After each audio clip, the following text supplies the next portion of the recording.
தாம்பரம் சட்டமன்ற தொகுதி எம்எல்ஏ சரத்குமார் அவர்கள், தமிழக வெற்றி கழகத்தைச் சேர்ந்த எம்எல்ஏ சரத்குமார் அவர்கள் ரீல்ஸ் மோகத்திலேயே அலையிறாரு, எங்க போனாலும் போனை எடுத்துக்கிட்டே போறாரு அப்படின்னு சொல்லி இப்ப அவதூறு கிளப்ப ஆரம்பிச்சிட்டாங்க. நான் தெரியாம தான் கேக்குறேன், ஏன் ஒரு நல்லவன் நல்லது செய்யறத வீடியோவா எடுத்து பதிவிட்டா என்ன தப்பு?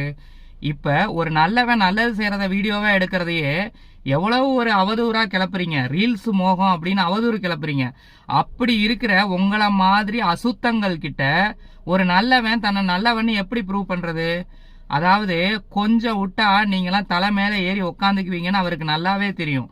அதனாலதான் அவர் நல்லது செய்யறத வீடியோவா எடுத்து பதிவிடுறாரு. அனைத்து மக்களும் பார்க்கணும். ஒரு எம்எல்ஏவுக்கு நம்ம வாய்ப்பு கொடுத்தோம், அவரு என்ன நல்லது செய்யறாரு அப்படின்னு எல்லாருக்கும் தெரியணும். இல்லாட்டி உங்களை மாதிரி ஆளுங்க அவதூறு கிளப்பியே ஒளிச்சு கட்டிடுவீங்க அப்படிங்கறது அவருக்கு நல்லாவே தெரியும். அவரு வீடியோவை பதிவு பண்ண கூடாது அப்படின்னு நீங்க நினைச்சீங்கன்னா மாற வேண்டியது அவர் இல்ல, நீங்க தான்.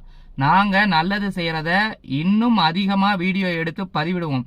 தமிழக வெற்றி கழக நண்பர்கள் அனைவருமே இனிமேல் என்ன நல்லது செஞ்சாலும் அதை தயவு செய்து வீடியோவாக எடுத்து பதிவிடுங்கள், மக்களுக்கு சென்றடையட்டும். இல்லாவிட்டால் பல தற்குறிகள் நம் மேல் பழியை சுமத்தி அதை பண்றாங்க இதை பண்றாங்கன்னு சொல்லி அவதூறுகளை கிளப்பிட்டு இருப்பாங்க.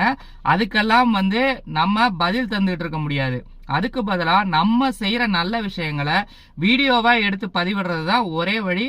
மக்களுக்கும் அதுதான் நல்லது, நமக்கும் அதுதான் நல்லது. நன்றி.